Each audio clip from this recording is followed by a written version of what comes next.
జీవపు ఊటలు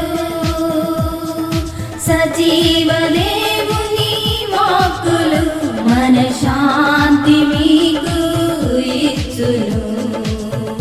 మీ ఆత్మదాహము తీర్చును పరమాత్మ చెంతకు నిన్ను చేర్చును,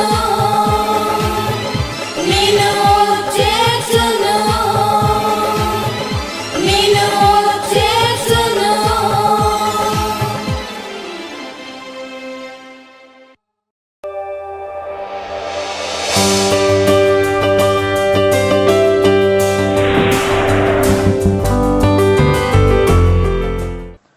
దేవుడు మనలందరినీ ప్రేమించి ఈ శ్రేష్టమైన దివ్యమైన సమయాన్ని దేవదేవుడు మనందరికీ దయచేసినందుకు మన మధ్యలో ఆత్మస్వరూపుగా ఉన్న యేసయ్యకి మొదటిగా నా హృదయపూర్వకమైన వందనాలు యేసయ్యకి చెల్లిస్తూ ఉన్నాను. మీరు శ్రద్ధ భయభక్తులు కలిగి మంచి ఫలములు ఫలించి యుగయుగాలు పరలోకపు తండ్రితో ఆనందించాలన్న ఆశ కలిగి దేవుని సన్నిధిలో కూర్చున్న మిమ్మలను అభినందిస్తూ అందరికీ ప్రభు పేరిట హృదయపూర్వకమైన వందనాలు తెలియచేస్తూ ఉన్నాను. దేవుని బిడ్డలారా, మనము ప్రతి నెల మొదటి ఆదివారమున యోహాను సువార్తను ధ్యానం చేస్తూ ఉన్నాం. మనము మొట్టమొదటి ప్రసంగం యేసు ఎవరు అనే అంశం మీద ధ్యానం చేశాం. ఇది రెండో ప్రసంగం యేసు ఎవరని యోహాను సాక్ష్యమిస్తున్నాడు. చెప్పండి, యేసు ఎవరని యోహాను సాక్ష్యమిస్తున్నాడు. ఒకటి, యేసు వెలుగని సాక్ష్యమిస్తున్నాడు. రెండు, యేసు నిజమైన వెలుగని సాక్ష్యమిస్తున్నాడు. మూడు, యేసును అంగీకరిస్తే వారు దేవునికి పిల్లలవుతారని సాక్ష్యమిస్తున్నాడు.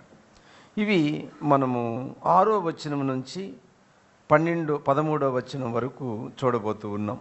ఇవి మొదటి అంశముగా 6, 7, 8 వచనాలు చూస్తాము. రెండో అంశముగా 9 నుంచి 11 వచనాలు, మూడో అంశముగా 12 నుంచి 13 వచనాలు. ఇవి మనం చూడబోయేటువంటి ముఖ్య భాగాలు. చిన్న ప్రార్థన చేసుకొని ధ్యానంలోనికి వెళదాం. దేవా, వాక్యం అనే రొట్టె విరచి తండ్రి, నీ కుమారుడు స్వారూప్యములో మార్చి తండ్రి, పరిశుద్ధాత్మ సహాయముతో వాక్యమును అర్థం చేసుకునే జ్ఞానం మాకిచ్చి తండ్రి, నేను నీ పిల్లలు భ్రష్టులము కాకుండా క్రీస్తు స్వారూప్యములో రూపాంతరం చెందేలా మమ్మలను పవిత్రతలో, పరిశుద్ధతలో, నీతిలో ఎదిగింపచేసి దేవుని రాజ్యాన్ని, నీతిని వెదుగుతూ ఏ క్షణములో నీ కుమారుడు వచ్చినా మేము నీ దగ్గరికి వచ్చినట్లు సిద్ధపాటు కలిగి జీవించుటకు సహాయం చేయమని యేసు క్రీస్తు నామమున అడిగి వేడుకుంటున్నాం పరలోకపు తండ్రి, ఆమేన్. దేవుని బిడ్డలారా, గమనించండి, యేసు క్రీస్తు ఎవరో బాప్తీసమిచ్చు యోహాను ఎందుకు సాక్ష్యము ఇవ్వవలసి వచ్చింది? దేవుని గురించి ఒక మనుష్యుడు సాక్ష్యమిస్తే అది చెల్లునా? సాక్షాత్తు దేవుడే భూమి మీదికి వచ్చినప్పుడు నేను మిమ్మల్ని సృష్టించిన దేవుణ్ణి అంటే ప్రజలు నమ్మరా? ఈయన మాత్రమే, ఈయన గురించి అనగా బాప్తీసమిచ్చు యోహాను అనే ప్రవక్త మాత్రమే యేసు ప్రభును గూర్చి ఎందుకు సాక్ష్యం ఇవ్వవలసి వచ్చింది? ఈ ప్రశ్నకు సమాధానం తెలుసుకుందాం. 6వ వచనం స్టార్ట్. యోహాను సువార్త 1వ అధ్యాయం 6వ వచనం. దేవుని యొద్ద నుండి పంపబడిన ఒక మనుష్యుడు ఉండెను, అతని పేరు యోహాను. వినండి, దేవుని యొద్ద నుండి పంపబడిన మనుష్యుడు ఎవరంట? బాప్తీసమిచ్చు యోహాను. యోహాను సువార్త రాసిన యోహాను కాదు. ఓకే, ఎవరి యోహాను? బాప్తీసమి ఇచ్చిన యోహాను. సరే, యోహాన్ అనే పేర్లు చాలామందికి ఉన్నాయి, నేను అక్కడికి పోదలుచుకోలేదు. మీకు యోహాన్ ఎవరు చెప్పాను చాలు. గమనించండి, దేవుని యొద్ద నుండి ఎందుకు పంపబడ్డాడు? దేవుని యొద్ద నుండి ఎందుకు పంపబడ్డాడు? యెషయా గ్రంథం 40వ అధ్యాయం మొదటి 3వ వచనం చదువునానా? యెషయా గ్రంథము 43. ఆలకించుడి, అడవిలో ఒకడు ప్రకటించుచున్నాడు. ఎట్లనగా అరణ్యములో యెహోవాకు మార్గము సిద్ధపరచుడి, ఎడారిలో మా దేవుని రాజమార్గము సరళము చేయుడి. ఈయన ఎందుకు పంపబడ్డాడో ఇప్పుడు మీరు విన్నారు కదా. యేసుక్రీస్తు అనే రాజు మార్గమును ఏం చేయడానికి? సరళము చేయడానికి పంపబడ్డాడు. ఏంటి ఆ సరళము? మిగతా వచ్చిన చదవము. ప్రతి లోయను ఎత్తు చేయవలెను. లోయ తర్వాత ప్రతి పర్వతమును పర్వతము. ఇప్పుడు పర్వతం అంటే ఎత్తే కదా, అది పై భాగం. లోయ అంటే కింద భాగం. లోయ అంటే అనగారిన ప్రజలు. పర్వతము అంటే వీళ్ళు బీదలను దోచుకొని పైకి వచ్చిన ధనికులు అని అర్థం. బాగా వినండి. ఆ దినాల్లో వీళ్ళు ఏం చేశారంటే, దేవుని యొక్క ఆజ్ఞలను వాళ్లకు అనుకూలంగా తయారు చేసుకొని, ఎవరికి? శాస్త్రులు, సద్దూకైలు, పరిసయ్యులు లేదా యూదా మత నాయకులు వీళ్ళని ఏం చేశారంటే, నిరుపేదల సొమ్మును దోచుకొని వాళ్ళు ధనవంతులయ్యి, మీరు పాపం చేశారు కాబట్టి మీకు ఈ గతి పట్టింది, మేమంతా భక్తులం కాబట్టి మేము ఈ స్థితిలో ఉన్నామన్న స్థితికి ప్రజలను తీసుకొచ్చేసారు. అందుకు ఈ అనగారిన ప్రజలను ఏం చేయాలి? పైకి తీసుకురావాలి. బాగా తాము హెచ్చించుకున్న ప్రజలను ఏం చేయాలి? డౌన్ చేయాలి. అంటే నీ భక్తి నిన్ను పరలోకము తీసుకెళ్ళదు, నీ వేషధారణ నిన్ను పరలోకము తీసుకెళ్ళదు. ఇవన్నిటినీ తెలియచేయడానికి, వీటిని సరళము చేసి ఇది కాదు వే ఇది అని చెప్పడానికి పంపబడిన వ్యక్తి ఈయన. ఎవరు? బాప్తీసమిచ్చు యోహాను. ఇంకా కొన్ని మాటలు ఉన్నాయి, చదువురా. ప్రతి పర్వతమును ప్రతి కొండను అణచవలెను, వంకరవి చక్కగాను కరుకైనవి సమముగాను. వంకరవి అంటే దేవుడు చెప్పినట్టు కాక తమకు నచ్చినట్టు ఆజ్ఞలను తయారు చేశారు, అవి వంకరవి. వంకరవి చక్కగాను కరుకైనవి సమముగాను ఉండవలెను. అంటే కరుకైనవి అంటే అర్థము సరళం చేయడానికి వస్తున్నాడు మీకోసము అని తెలియపరిచే వ్యక్తి ఈయన. ఎవరు? బాప్తీసమిచ్చు యోహాను. సింపుల్ ఒక్క మాటలో చెప్పండి. యేసుక్రీస్తుకు మార్గము సరళము చేయుటకు పంపబడిన వ్యక్తి ఎవరు? బాప్తీసమిచ్చు యోహాను. పాయింట్ 1 అయిపోయింది. ఇప్పుడు పాయింట్ 2, ఎందుకు పంపబడ్డాడు? లూకా సువార్త 1వ అధ్యాయము 16వ వచనం. లూకా సువార్త 1వ అధ్యాయం 16వ వచనం. అతడు ప్రభు దృష్టికి గొప్పవాడై ద్రాక్షలో అనేకులను ప్రభువైన వారి దేవుని వైపునకు త్రిప్పును. ఇప్పుడు మీరు చదివిన ఈ వచనాలు ఎవరి గురించి అనుకుంటున్నారు? బాప్తీసమిచ్చు యోహాను గురించి మాట్లాడుతూ, ఈ యోహాను ఎందుకు దేవుని యొద్ద నుంచి పంపబడ్డాడంటే, ఇశ్రాయేలీల్లో అనేకులను దేవుని వైపు తిప్పుటకు. ఏం చెప్పాను ఇప్పుడు మీకు? దేవుని యొద్ద నుండి ఎందుకు పంపబడ్డాడో ఎన్ని విషయాలు చెప్పాను? 2. ఒకటి ఏం చెప్పాను? వెలుగైన యేసు మార్గమును సరళం చేయడు. 2 ఏం చెప్పాను? అనేకులను దేవుని వైపుకు తిప్పుటకు ఈయన పంపబడ్డాడు. ఇప్పుడు మళ్ళీ టెక్స్ట్లోకి వద్దాం. మనం ఏదైతే చదివామో అక్కడికి వద్దాం. మనం 6వ వచనంలో ఏం చదివాము? 6వ వచనంలో దేవుని యొద్ద నుండి పంపబడిన ఒక ఈ మనుషుడు వచ్చిన ఉద్దేశం ఈయనే రాశాడు. ఎక్కడ? 7వ వచనం. అతని మూలముగా అందరూ విశ్వసించున్నట్లు. ఎవరి మూలంగా? బాప్తీసమిచ్చు యోహాను మూలంగా అందరూ విశ్వసించున్నట్లు అతడు ఆ వెలుగును గూర్చి సాక్ష్యమిచ్చుటకు. ఆ వెలుగు అంటే ఎవరు? యేసుక్రీస్తు. సూపర్, బాగా గెస్ చేశారు. ఆ వెలుగు అంటే యేసుక్రీస్తు. యేసుక్రీస్తు గురించి ఏమివ్వడానికి వచ్చాడు? సాక్ష్యమిచ్చుటకు. మళ్ళీ ప్రశ్న మీకు ఆల్రెడీ ఇందాకే వేశాను ప్రశ్న. ఏమని? సాక్షాత్తు యేసు ప్రభు నేను దేవుడని చెప్తే ప్రజలు నమ్మరా? నమ్మరు. మరి ఎవరు చెప్తే నమ్ముతారు? ప్రవక్తలు చెప్తే నమ్ముతారు. యూదులకి ప్రవక్తలు తెలుసు కానీ శరీరధారిగా ఉన్న దేవుడు తెలియదు. ఆత్మస్వరూపైన దేవుడు గురించి ప్రవక్త చెప్తే నమ్ముతారు వాళ్ళు. ఇప్పుడు శరీరధారిగా వచ్చిన యేసు ప్రభుని నమ్మాలంటే ఎవరు సాక్ష్యం ఇవ్వాలి? అదనమాట. అందుకే సాక్ష్యం సాక్ష్యం సాక్ష్యం అనే పాయింట్ తీసుకొచ్చింది. పేరేంటి, అంశం ఏంటి ఈరోజు? యేసు ఎవరని యోహాను సాక్ష్యం ఇచ్చాడు. పాయింట్ 1, యేసు వెలుగని సాక్ష్యం ఇచ్చాడు. యేసు క్రీస్తు ఎవరో అర్థమైందండి. సాక్ష్యము బాప్తీసమిచ్చు యోహాను ఎందుకు ఇవ్వవలసిందో మీకు అర్థమైంది కదా. అప్లికేషన్, ఇక్కడ కూర్చున్న మనం అందరము యేసు క్రీస్తును తెలుసుకోవడానికి లేక నమ్మడానికి మనకి ఎవరు సాక్ష్యం ఇవ్వాలి? ఇక్కడ కూర్చున్న మనం అందరము యేసుక్రీస్తు దేవుడు, యేసుక్రీస్తు దేవుని కుమారుడు, యేసుక్రీస్తును నమ్మండి, యేసుక్రీస్తును విశ్వసించండి అని మనకెవరు సాక్ష్యం ఇవ్వాలి? వాక్యము రూపములో గ్రంథస్థము చేసి మన చేతుల్లో దేవుడు పెట్టాడు. ఆ వాక్యమే ఈరోజు మనకు సాక్ష్యం ఇస్తుంది. ఓకేనా? మొదటి అంశం అయిపోయింది. రెండో అంశానికి వచ్చేటప్పటికి 9, 10, 11 వచనాలు గమనిస్తే ఇక్కడ ఆయన అనగా యేసుక్రీస్తు నిజమైన వెలుగని సాక్ష్యం ఇస్తున్నాడు. చదువు పాపా 9వ వచనం. నిజమైన వెలుగు ఉండెను. చాలు చెప్పండి. యేసుప్రభు ఎవరంట? నిజమైన వెలుగు. ఇప్పుడు మనకున్న వెలుగు నిజమైందనా? ఇప్పుడు ఈ వెలుగు నిజమైందనా? నిజమైన వెలుగు అంటే ఏంటి చెప్పగలరా? కరెంటు పోతే ఏమొస్తుంది? చీకటి వస్తుంది. ఓకేనా? నిజమైన వెలుగేనా? నిజమైన వెలుగు ఏం కాకూడదు? ఆరిపోకూడదు. ఇంకా నిజమైన వెలుగు వెలుగుతూనే ఉండాలి. ఇంకా మీరు పండితులు అయిపోయారు, బాగా చెప్తున్నారు. చెప్పండి. ఇంకా నిజమైన వెలుగు, నిజమైన వెలుగు తనకు తాను ఉన్నది, దాన్ని ఎవరు చేసింది కాదు.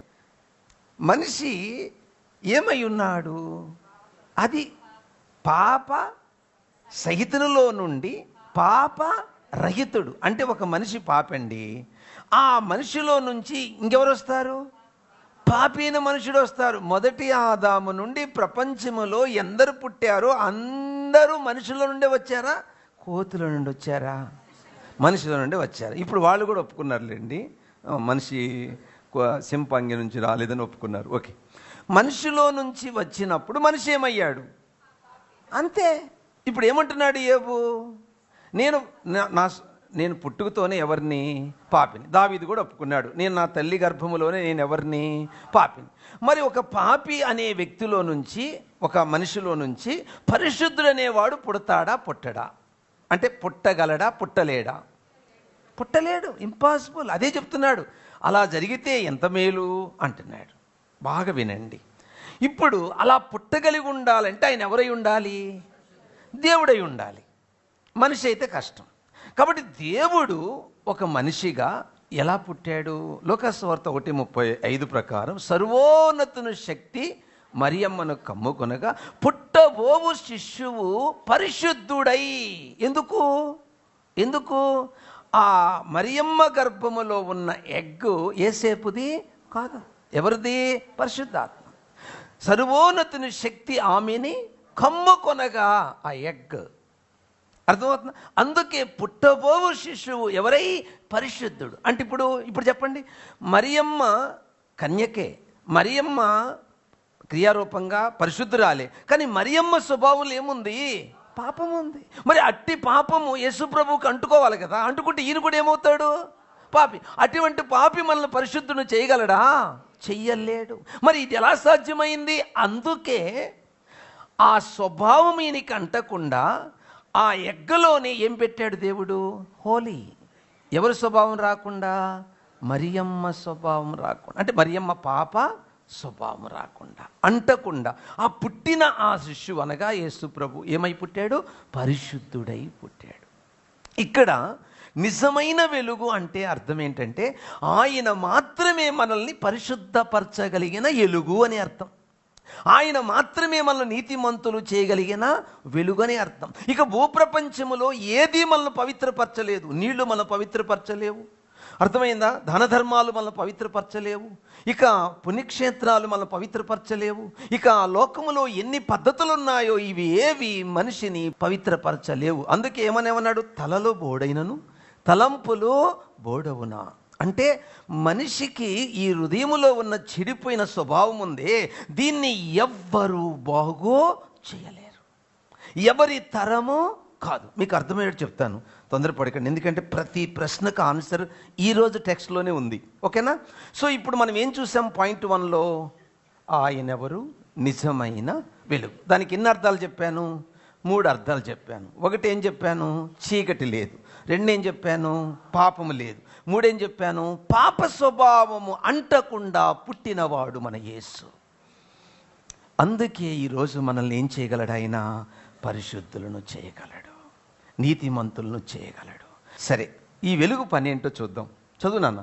అదే వచనం బి, 9వ వచనం బి. ఏ అయిపోయింది? బి. అది లోకములోనికి వచ్చుచు ప్రతి మనుషుని వెలిగించుచున్నది. అదే మరి ఆయన పని ఏంటంటే పాపి దగ్గరికి వెళ్ళి ఐ లవ్ యూ అని చెప్తున్నాడు. అర్థమైందా?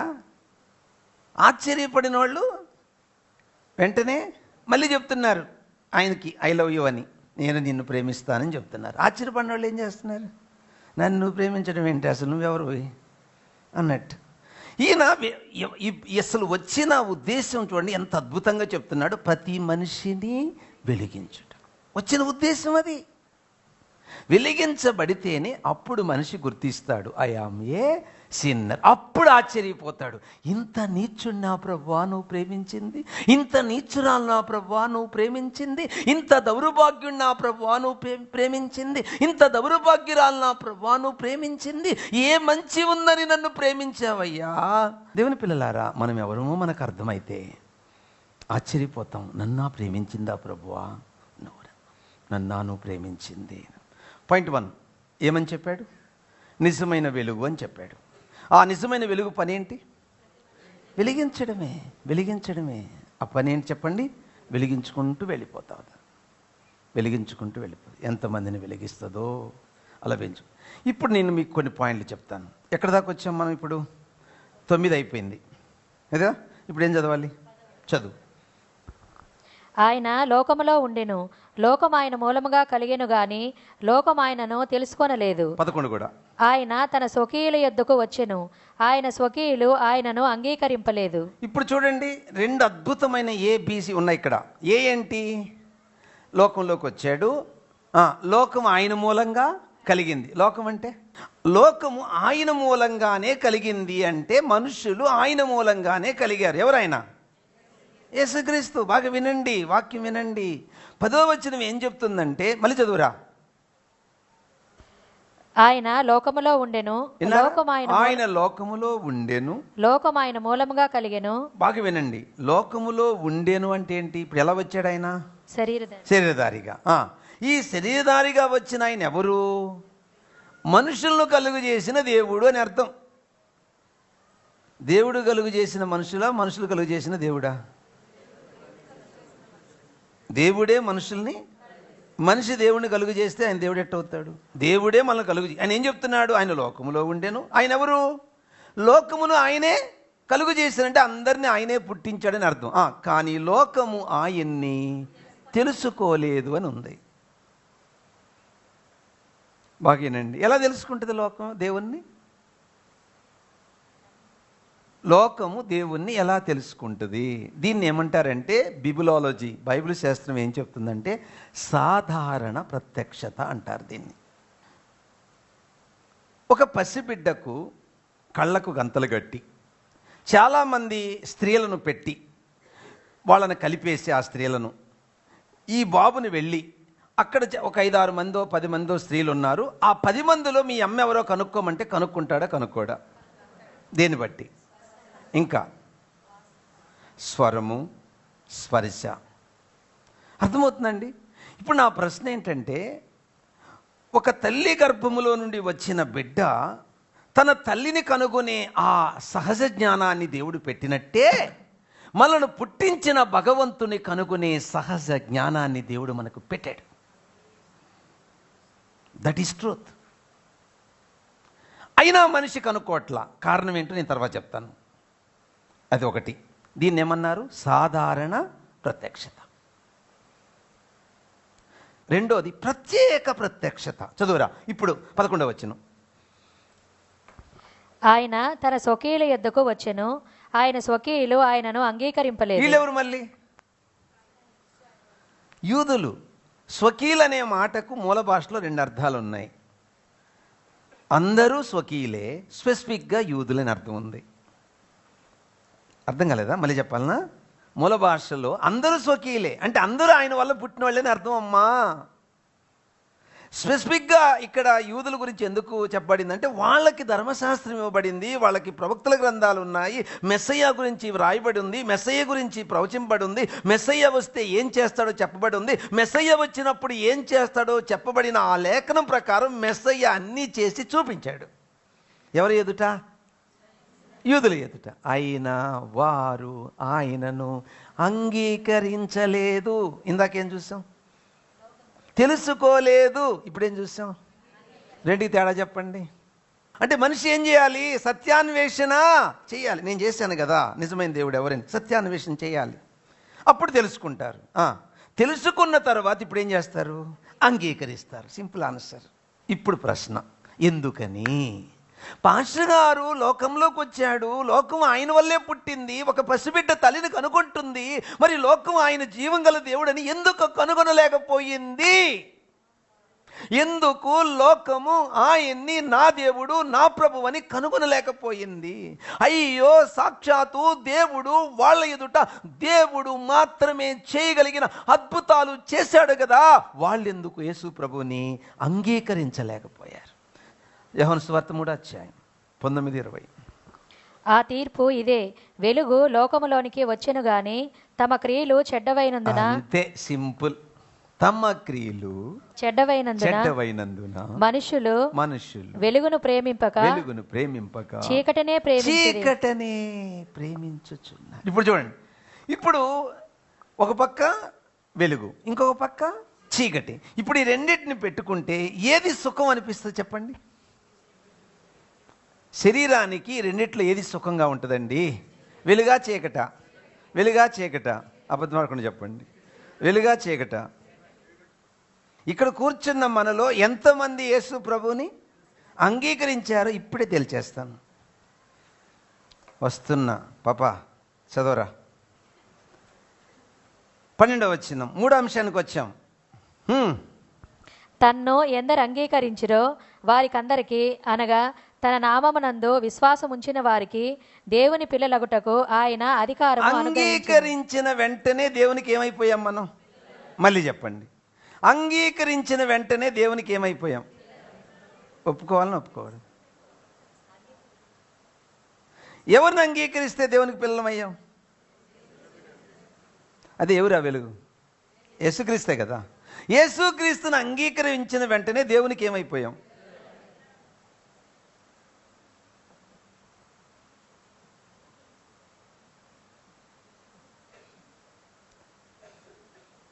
అంగీకరించడం అంటే ఏంటి? నమ్మడమే కదా. ఆ నమ్మకానికి ఒక క్రాస్ రిఫరెన్స్ ఇస్తాను చూడండి. 5:24 యోహాను సువార్త. నా మాట విని నన్ను పంపిన వాని యందు విశ్వాసం ఉంచువాడు నిత్యజీవము గలవాడు. విన్నారు? నా మాట విని నన్ను పంపిన వాని యందు విశ్వాసం ఉంచువాడు. అర్థమవుతుందా? ఇక్కడ యేసుక్రీస్తుని అంగీకరిస్తే పరలోకపు తండ్రికి ఏమైపోతున్నామంటే పిల్లలు. దీనికి ఎలా ఎలా ఎలా చదువమ్మా. విశ్వసించువాడు ఏమవుతున్నాడు? నిత్యజీవం గలవాడు.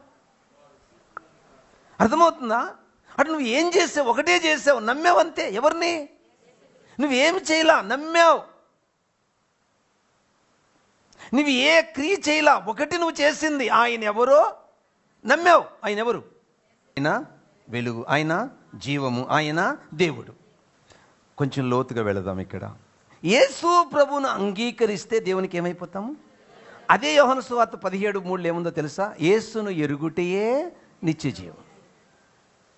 ఇప్పుడు మళ్ళీ ప్రశ్న, తెలుసుకోవడం ఎరగడం రెండు ఒకటేనా వేరువేరా? మళ్ళీ అడుగుతున్నా, తెలుసుకోవడం ఎరగడం రెండు ఒకటేనా వేరువేరా? తెలుసుకోవడం అంటే కనుగొనడం, ఎరగడం అంటే అనుభవించడం. ఇప్పుడు చూడండి, బిడ్డ, చిన్న పసిబిడ్డ తల్లి చేతిలో నుంచి ఏరే చేతిలోకి పోతే ఎడసద్ది. ఎందుకు చెప్పండి? హ? ఇంకా ఇంకా తల్లి దగ్గర ఉన్న భద్రత వాళ్ళ చేతుల్లో లేదు.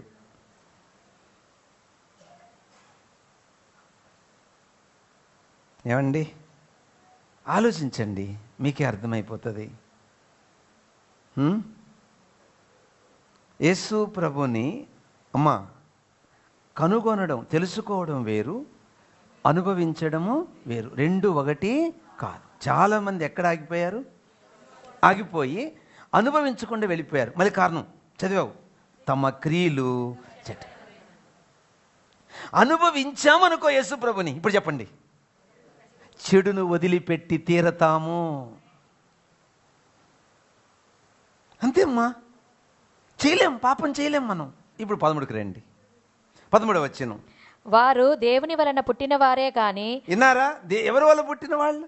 దేవుని వలన పుట్టిన వారే. ఎవరి వల్ల పుట్టలేదు? రక్తము వలనైనను. రక్తం అంటే అర్థం ఏంటి? శరీరం. భార్యాభర్తల కలయిక వల్ల పుట్టే వాళ్ళంతా కూడా, అర్థమవుతుందా? ఇది సంసార ధర్మం వల్ల పుట్టి, ఇలా పుట్టలా మనం. దేవుని పిల్లలు అవడానికి ఇలా పుట్టలా. ఇదే ప్రశ్న ఎవరికి వచ్చింది బైబిల్లో? రెండో మారు ఎలా తల్లి గర్భములో జన్మించగలడు? ఎవరేస్తారు ఈ ప్రశ్న? నికోదేము. యోహాను సువార్త 3:6 వచ్చింది, చదువమ్మా. శరీర మూలముగా జన్మించినది శరీరమును, ఆత్మ మూలముగా జన్మించినది ఆత్మీయనే ఉన్నది. విన్నారా? ఇప్పుడు మన ఈ జన్మ ఏ జన్మమ్మా? ఇప్పుడు మనం మాట్లాడుకునే జన్మ శరీరం కాదు, మరి ఏ జన్మ? ఆత్మ జన్మ.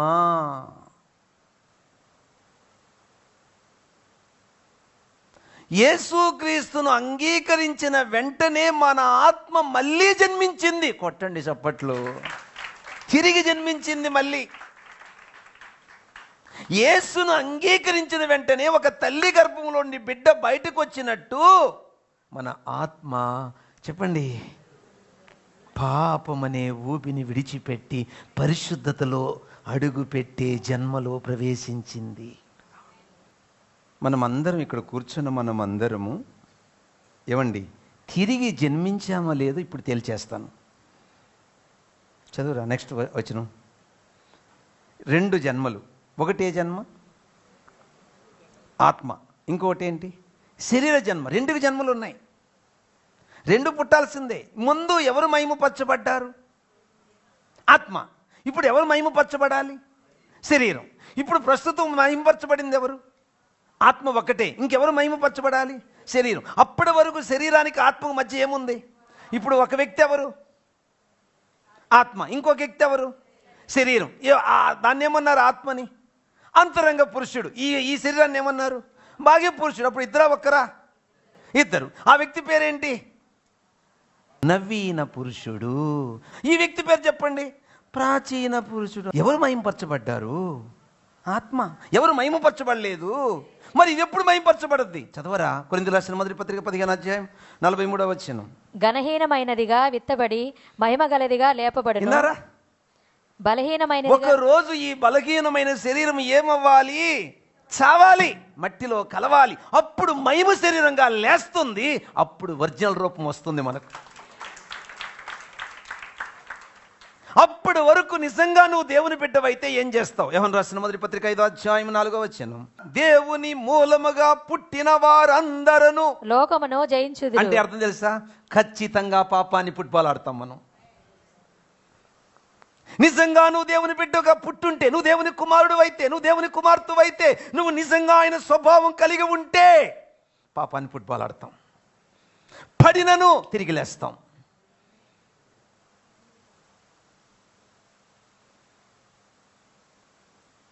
ఇక్కడ కూర్చున్న మనం అందరం నిజంగా దేవుని పిల్లలమేనా? 17వ వచనం. యోహాను రాసిన మొదటి పత్రిక 5:17 వచనం. దేవుని మూలముగా పుట్టి ఉన్నవాడెవడను పాపం చేయడని ఎరుగుదుము. విన్నారా? దేవుని మూలముగా పుట్టినవాడు తన్ను భద్రము చేసుకొనును గనుక. ఏం చెప్పాడండి? దుష్టుడు వాని ముట్టడు. విన్నారా? దేవుని మూలంగా పుట్టిన ప్రతి బిడ్డ తను తాను భద్రపరచుకుంటాడంతే. యోహాను రాసిన మొదటి పత్రిక 3:9 వచనం. యోహాను రాసిన మొదటి పత్రిక 3:9 వచనం. దేవుని మూలముగా పుట్టిన ప్రతివానిలో ఆయన బీజము నిలిచిన గనుక విన్నారా ఏముంది వాళ్ళలో? ఆయన బీజం. బీజం అంటే మూల భాషలో జీవము. వాడు పాపము, అది తెలుగులో తప్పు, గ్రీకులో మూల భాషలో కొనసాగలేడు. సో ఇప్పుడు తేలిపోయింది ఏమని? నిజంగా దేవుని పిల్లలమా కాదా? దేవుని పిల్లలమైతే పాపములో ఎంజాయ్, దేవుని పిల్లం కాకపోతే ఇప్పుడు చెప్పండి, మనము జీవం గల దేవుని, మనలో ఏముండాలి? ఆ తండ్రి స్వభావం ఉండాలి. ఆయన ఎలా పాపాన్ని అసహించుకుంటాడో మనం కూడా పాపాన్ని అసహించుకోవాలి. ఆయన ఎలా పాపాన్ని ద్వేషిస్తాడో మనం కూడా పాపాన్ని ద్వేషించాలి. ఆయన ఎలా పరిశుద్ధుడో ఆ పరిశుద్ధతలో మనం ఎదిగి తీరాలి. వారే దేవుని పిల్లలు.